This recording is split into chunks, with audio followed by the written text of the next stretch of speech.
Halina po tayo, mag-aral po tayo ng mabuting balita.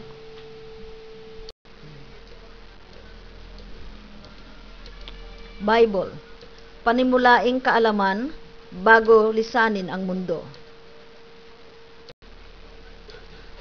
Panimulaing alituntunin bago lisanin ang mundo. Tayo'y manalangin.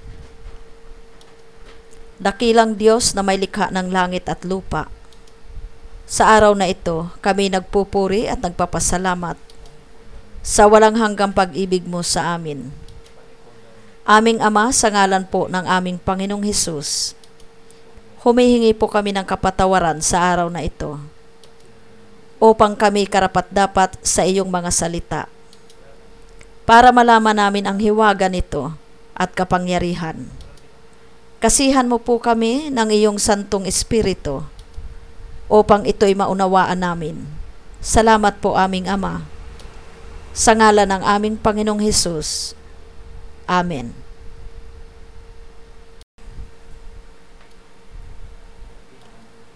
Sulat ni Apostol Pablo sa mga taga-Tesalonika. Panimula. Ang Tesalonika ay isang punong lungsod ng Macedonia. Isang lalawigang Romano. Si Pablo ay nagtatag doon ng isang iglesia pagkagaling niya sa Filipos. Di nagtagal at sinalungat siya ng ilang Hudyong naiinggit sa kanyang tagumpay sa pangangaral sa mga di-Hudyo. Dahil dito, napilitan siyang umalis doon at nagtuloy sa Berea. Tumanggap siya ng ulat mula sa kanyang kasama at kamanggagawang si Timoteo tungkol sa kalagayan ng iglesia sa Tesalonika. Ginawa ang sulat na ito upang palakasin ang loob at bigyan ng muling katiyakan ang mga Kristiyano roon. Nagpapasalamat si Pablo dahil sa nabalitaan niya tungkol sa kanilang pananampalataya at pag-ibig.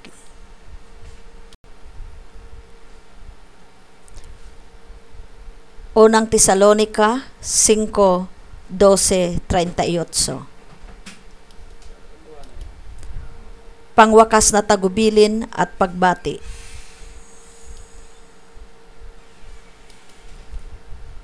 Ipinamamanhik namin, mga kapatid, na igalang ninyo ang mga nagpapagal para sa inyo, ang mga pinili ng Diyos upang mamahala at magturo sa inyo. Pag-ukulan ninyo sila ng lubos na paggalang at pag-ibig dahil sa kanilang gawain, magsama-sama kayong mapayapa. Ipinakikiusap namin, mga kapatid, na inyong paalalahanan ang mga tamad, pasiglahin ang mahihinang loob, at kalingain ang mga walang kaya. Pagtiyagaan ninyo silang lahat. Huwag ninyong paghigantihan ang gumagawa sa inyo ng masama. Sa halip, magpatuloy kayo sa paggawa ng mabuti sa isa't isa at sa lahat.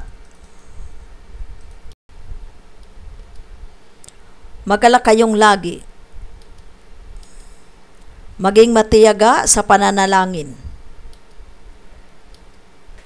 Ipagpasalamat ninyo sa pangalan ni Kristo Jesus ang lahat ng pangyayari, sapagkat yaon ang ibig ng Diyos.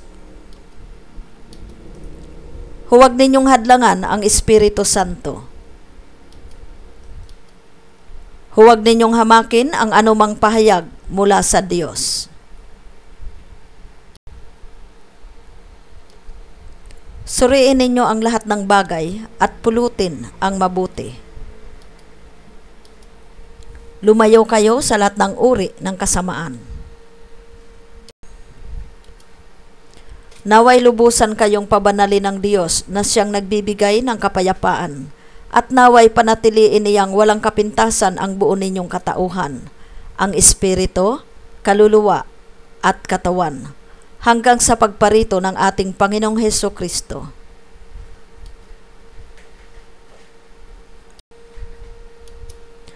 At naway panatiliin niyang walang kapintasan ang buo ninyong katauhan, ang espiritu, kaluluwa, at katawan, hanggang sa pagparito ng ating Panginoong Hesukristo. Buong katauhan, espiritu, kaluluwa, katawan. Katawan. Genesis 2:7. Nilikha ng Diyos ang tao mula sa alabok, hiningahan sa ilong at nagkaroon ng buhay. Genesis 1:26-27. Pagkatapos likhain ang mga ito, sinabi ng Diyos, "Ngayon lalangin natin ang tao, ating gagawin siyang kalarawan natin. Siya ang mamamahala sa mga isda, mga ibon, at lahat ng hayop, maging maamo o mailap, malaki o maliit." Nilalanga ng Diyos ang tao ayon sa kanyang larawan. Lumalang siya ng isang lalaki at isang babae. Pangalawang Korinto 5:1-8. Talos natin na kapag nasira ang tuldang tinatahanan natin ngayon, ang ating katawang lupa, tayo'y may tahanan sa langit, hindi nasisira, isang tahanang ginawa ng Diyos, hindi ng tao. Dumaraing nga tayo sa tirahan nating ito at labis nating pinananabikan ang tahanang panlangit upang kung mabihisa na tayo nito, hindi tayo matatagpo ang hubad. Habang tayo'y nakatira pa sa tuldang ito, sa katawang lupa, tayo'y namimighatit dumaraing, hindi upang mawala ang katawang panlupa kundi upang mapalitan ng katawang panlangit. At sa gayon, ang buhay nating may katapusan ay mapapalitan ng buhay na walang hanggan. Pangalawang Korinto 5:1-10. Ang Diyos na rin ang nagtalaga sa atin para sa pagbabagong ito, at ipinagkaloob niya sa atin ang Espiritu bilang katunayan na babaguhin nga niya tayo. Kaya't laging malakas ang aking loob. Alam ko na habang tayo'y nasa tahanang ito, ang ating katawan, hindi mapapasa atin ang tahanang galing sa Panginoon. Namumuhay ako ayon sa pananalig sa Diyos, hindi sa mga bagay na nakikita. Malakas nga ang loob kong iwan ang katawang ito na aking tinatahanan upang manirahan sa piling ng Panginoon. Kaya naman, ang pinakananais ko ay maging kalugod-lugod sa Kanya, sa tahanang ito o doon man sa langit, sapagkat bawat isa ay haharap sa hukuman ni Kristo upang tumanggap ng kaukulang ganti sa Kanyang ginawa, mabuti man o masama, nang siya'y nabubuhay pa sa daigdig na ito. Sa kabilang dako, ang langit ang tunay nating bayan. Mula rooy hinihintay nating may pananabik ang Panginoong Hesukristo, ang ating tagapagligtas. Pagdating ng araw na yaon, babaguhin niya ang ating katawang lupa at gagawing maluwalhati tulad ng kanyang katawan sa pamamagitan ng kapangyarihang ginamit niya sa pagpapasuko sa lahat ng bagay. Filipos 3:20-21. Katawan, kaluluwa. Unang Korinto 15:40-49. May mga katawang panlangit at mayroon namang panlupa. Iba ang kariktang panlupa at iba ang kariktang panlangit. Iba ang liwanag ng araw, iba naman ang liwanag ng buwan, at iba rin ang liwanag ng mga bituin.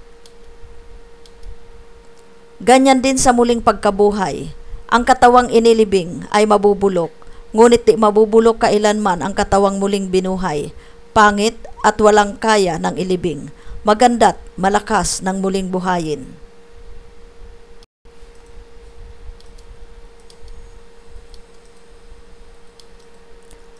Inilibing na katawang panlupa, muling mabubuhay na katawang panlangit.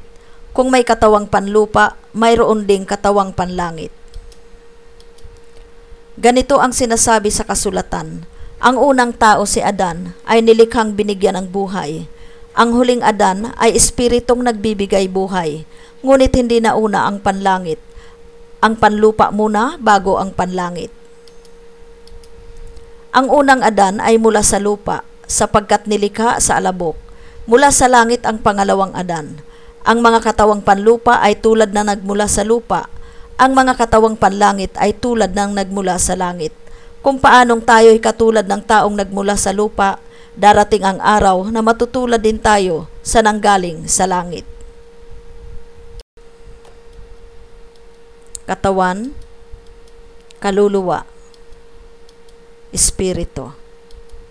Hebreo 1:14. Ano ang mga anghel kung gayon?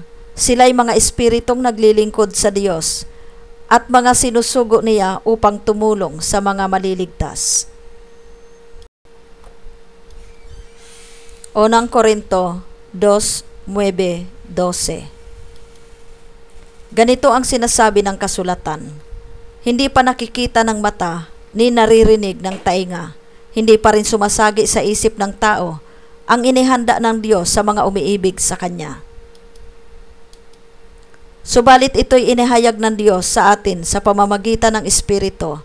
Nasasaliksik ng Espiritu ang lahat ng bagay, maging ang pinakamalalim na panukala ng Diyos. Walang nakaaalam sa iniisip ng isang tao maliban sa kanyang sariling espiritu. Gayon din naman, walang nakaaalam sa mga iniisip ng Diyos maliban sa espiritu ng Diyos. Hindi ang espiritu ng sanlibutan, kundi ang espiritu ng Diyos ang tinanggap natin upang ating maunawaan ang mga kaloob niya sa atin.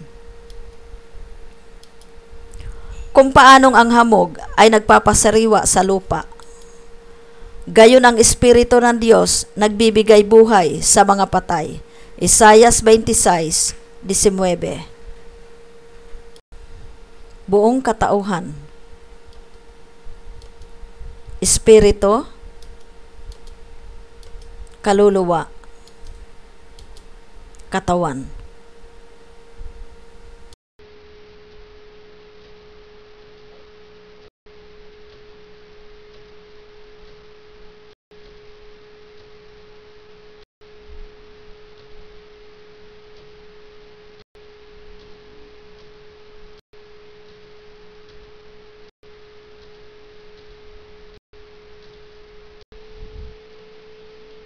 Espiritu, kaluluwa, katawan. Naway panatiliin niyang walang kapintasan ang buo ninyong katauhan, ang espiritu, kaluluwa, at katawan. Katawan, kaluluwa,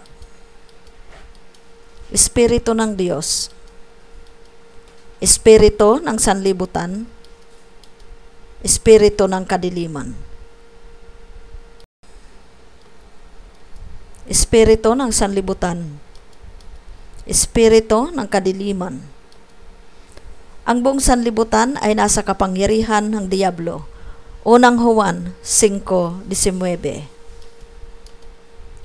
Palihim nang kumikilos ngayon ang kapangyarihang ito, at mananatiling gayon hanggat di naalis ang humahadlang. Kung maalis na ang humahadlang, malalantad na ang suwail. Pangalawang Tesalonica 2:7-8.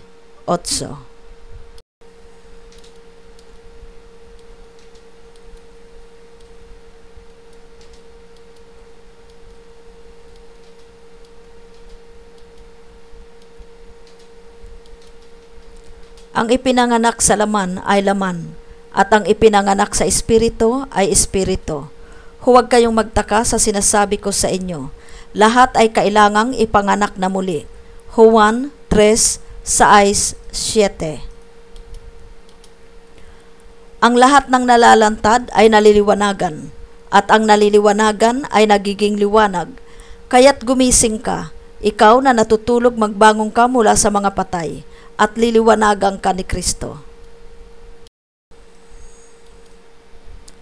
Kaya't ingatan ninyo kung paano kayo namumuhay.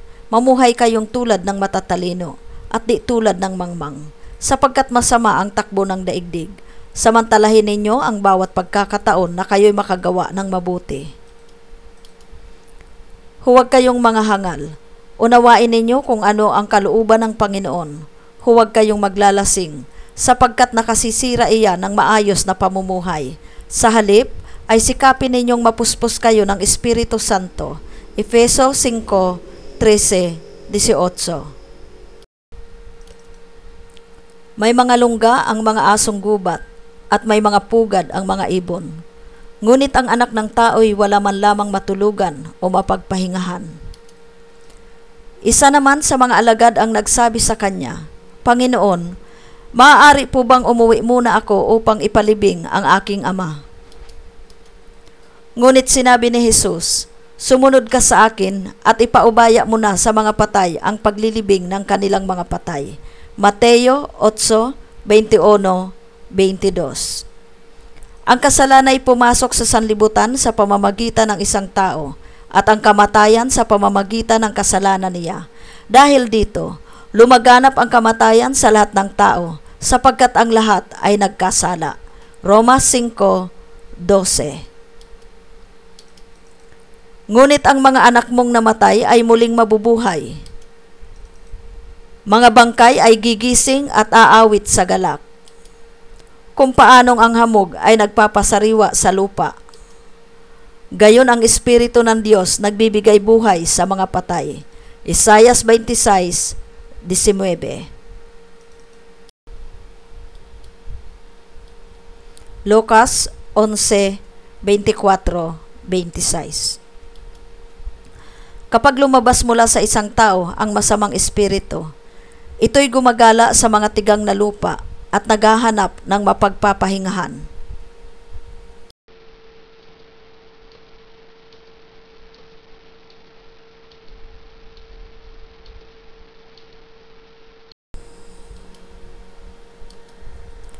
Kung walang matagpuan ay sinasabi niya sa sarili, babalik ako sa bahay na aking pinanggalingan. Pagbabalik niya ay makikita niya itong walang laman, malinis at maayos.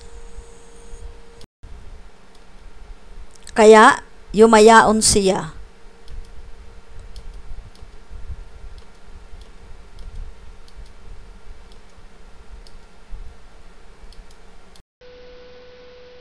At nagsasama pa ng 7 espiritong masama kaysa kanya. Pumapasok sila at naninirahan doon. Kaya't sumasama kay sarate ang huling kalagayan ng taong yaon. Ganyan din ang mangyayari sa masamang lahing ito. Magpuyat kayo at manalangin upang huwag kayong madaig ng tukso. Ang espirito'y nakahanda, ngunit ang laman ay mahina.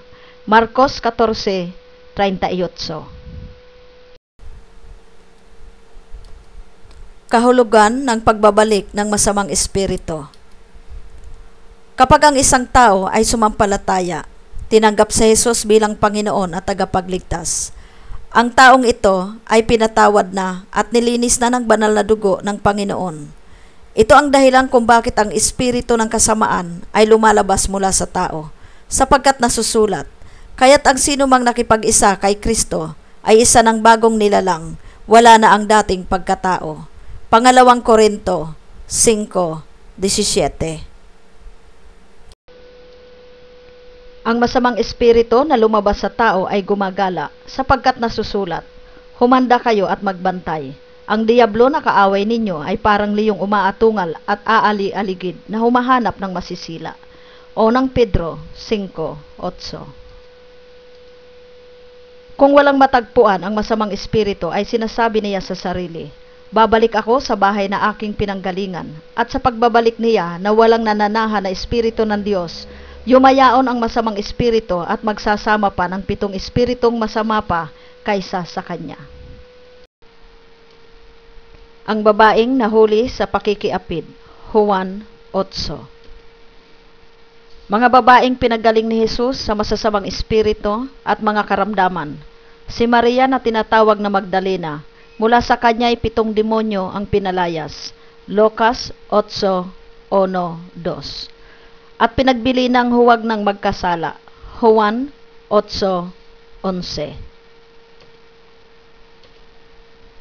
Sapagkat nasusulat, Kung sila'y tumalikod pagkatapos malasap ang lahat ng ito, hindi na sila maaari pang mapagsisi at mapanumbalik sapagkat muli nilang ipinako sa krus at ibinibilad sa kahihiyan ang anak ng Diyos. Hebreo 6:6. Nakaiwas na sa kasamaan ng daigdig ang mga taong kumikilala kay Jesucristo na Panginoon at tagapagligtas. Ngunit kung muli silang maakit sa dating masamang gawain at tuluyang malupig nito, ang magiging kalagayan nila ay masahol pa sa dati. Mabuti pang hindi nila natutuhan ang daang matuwid kaysa talikdan, matapos matutuhan ang banal na utos na ibinigay sa kanila.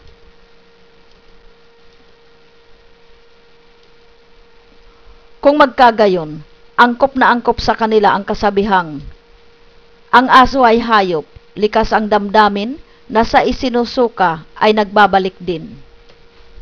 Ito namang baboy, paliguan mo man, babalik na muli sa dating lubluban. Pangalawang Pedro 2:20-22. Mula sa kamatayan tungo sa buhay. Noong unay mga patay kayo dahil sa inyong pagsuway at mga kasalanan. Sinunod ninyo noon ang masamang takbo ng sanlibutan ito at napailalim kayo sa prinsipe ng kasamaan, ang espiritong nagahari sa mga taong suwail. Dati tayo'y kabilang sa mga ito, namuhay ayon sa pita ng laman at sinunod ang masamang hilig ng katawan at pag-iisip. Kaya't sa ating likas na kalagayan, kabilang tayo sa mga taong kinapupuutan ng Diyos. Subalit napakasagana ang habag ng Diyos at napakadakila ang pag-ibig na inuukol niya sa atin. Tayo'y binuhay niya kay Kristo kahit noong tayo'y mga patay pa dahil sa ating pagsuway. Naligtas nga kayo dahil sa kanyang kagandahang loob. Dahil sa ating pakikipag-isa kay Kristo Jesus, tayo'y muling binuhay na kasama niya at pinaupong kasama niya sa kalangitan. Ginawa niya ito upang sa darating na mga panahon ay maipakita niya ang di masukat na kasaganaan ng kanyang kagandahang loob sa atin sa pamamagitan ni Kristo Jesus. Dahil sa kagandahang loob ng Diyos ay naligtas kayo sa pamamagitan ng inyong pananalig kay Kristo. At ang kaligtasang ito ay kaloob ng Diyos, hindi mula sa inyo. Hindi ito dahil sa inyong mga gawa, kaya't walang dapat ipagmalaki ang sinuman. Tayo'y kanyang nilalang, nilikha sa pamamagitan ni Kristo Jesus, upang iukol natin ang ating buhay sa paggawa ng mabuti, na itinalaga na ng Diyos para sa atin noon pa mang una. Efeso 2:1-10. Ang bagong buhay kay Kristo. Sa ngalan ng Panginoon, ito ang sinasabi ko't iginigiit. Huwag na kayong mamuhay na gaya ng mga hintil. Walang kabuluhan ang kanilang iniisip. At wala silang pangunawa dahil sa kanilang kamangmangan at katigasan ng ulo. Wala silang bahagi sa buhay na kaloob ng Diyos. Sila'y nagumon sa kahalayan at walang kahihiyan kaunti man. Wala na silang inaatupag kundi pawang kalaswaan. Hindi ganyan ang natutuhan ninyo kay Kristo kung talagang pinakinggan ninyo ang aral niya at naturuan kayo ng katotohanan na kay Kristo. Iwanan ninyo ang dating pamumuhay. Hubarin na ninyo ang inyong dating pagkatao na napapahamak dahil sa masasamang pita. Magbago na kayo ng diwa at pag-iisip. At ang dapat makita sa inyo'y ang bagong pagkatao na nilikhang kalarawan ng Diyos, kalarawan ng kanyang katuwiran at kabanalan. Dahil dito, itakwil na ng bawat isa ang kasinungalingan at lahat ay magsalita ng katotohanan sa kanyang kapatid, sapagkat tayo'y bahagi ng iisang katawan. Kung magagalit man kayo, iwasan ninyong kayo'y magkasala, agad ninyong pawiin sa kalooban ang galit. Huwag ninyong bigyan ng pagkakataon ang diablo. Ang magnanakaw ay huwag nang magnakaw, sa halip magtrabaho siya at gamitin ang kanyang kamay sa anumang gawaing marangal upang may maitulong sa mga nangangailangan. Huwag kayong gumamit ng masamang pananalita, sikaping lagi na ang pangungusap ninyo'y yaong makabubuti at angkop sa pagkakataon upang pakinabangan ng makaririnig. At huwag ninyong dulutan ng pighati ang Espiritu Santo, sapagkat ito ang tatak ng Diyos sa inyo, ang katibayan ng inyong katubusan pagdating ng takdang araw. Alisin na ninyo ang lahat ng sama ng loob, galit at puot. Huwag na kayong mambubulyaw, manlalait at mananakit ng damdamin ng kapwa. Sa halip, maging mabait kayo at maawain sa isa't isa, at magpatawaran tulad ng pagpapatawad sa inyo ng Diyos sa pamamagitan ni Kristo. Efeso 5:1-32.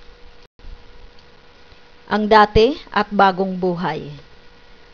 Kaya't dapat nang mawala sa inyo ang mga pitang makalawman, pangangalunya, kahalayan, mahalay na simbuyo ng damdamin, masasamang nasa, at ang pag-iimbot na isang uri ng pagsamba sa Diyos-Diyusan. Dahil sa mga bagay na ito, ang Diyos ay napupuot sa mga taong lumalabag sa kanyang kalooban. Noong una, nang pinaghaharian pa kayo ng masasamang pita, namuhay rin kayong kasama-sama ng mga taong gumagawa niyon. Ngunit ngayon, itakwil ninyo ang lahat ng ito, galit, puot at sama ng loob. Iwasan na ninyo ang panunungayaw at malaswang pananalita. Huwag kayong magsisinungaling sa isa't isa, yamang hinubad na ninyo ang dating pagkatao pati ng mga gawa nito, at nagbihis na ng bagong pagkatao. Patuloy itong nababago ayon sa larawan ng Diyos na lumikha sa inyo, upang maging ganap ang inyong kaalaman tungkol sa Kanya.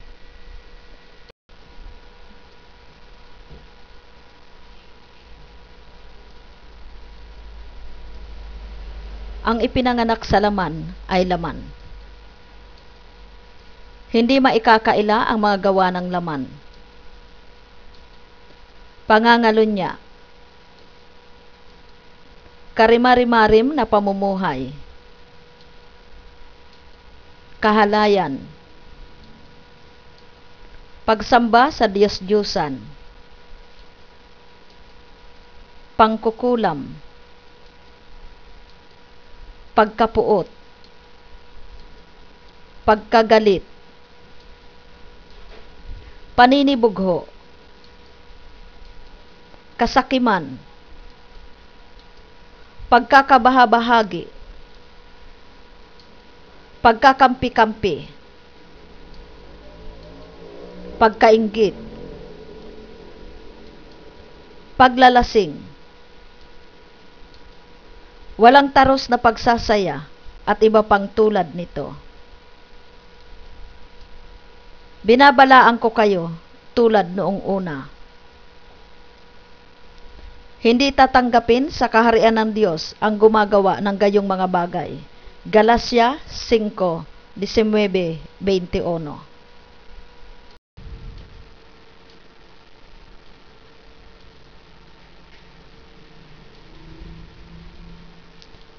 At ang ipinanganak sa Espiritu ay Espiritu. Huwag kayo magtaka sa sinasabi ko sa inyo. Lahat ay kailangang ipanganak na muli. Juan 3:6-7. Bibigyan ko kayo ng bagong puso at bagong espiritu.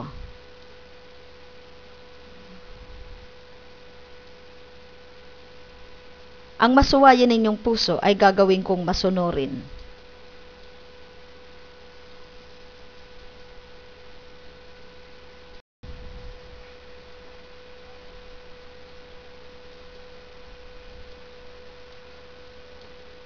Ang bunga ng Espiritu ay pag-ibig, kagalakan, kapayapaan, katiyagaan, kabaitan, kabutihan, katapatan, kahinahunan, at pagpipigil sa sarili. Ang Espiritu ang nagbibigay buhay sa atin, kaya ito rin ang dapat maghari sa ating mga buhay. Huwag tayong maging palalo, palaaway at mainggitin. Galacia 5:22-26. Ito ang sinasabi ko sa inyo. Ang Espiritu ang gawin ninyong patnubay sa inyong buhay at huwag ninyong susundin ang pita ng laman. Sapagkat ang mga pita ng laman ay laban sa mga ninanasa ng Espiritu, at ang mga ninanasa ng Espiritu ay laban sa mga pita ng laman. Galatia 5:16-17. Ngunit kung nasa inyo si Kristo, bagamat patay na ang inyong mga katawan dahil sa kasalanan, buhay naman ang inyong espiritu dahil sa pinawalang sala na kayo.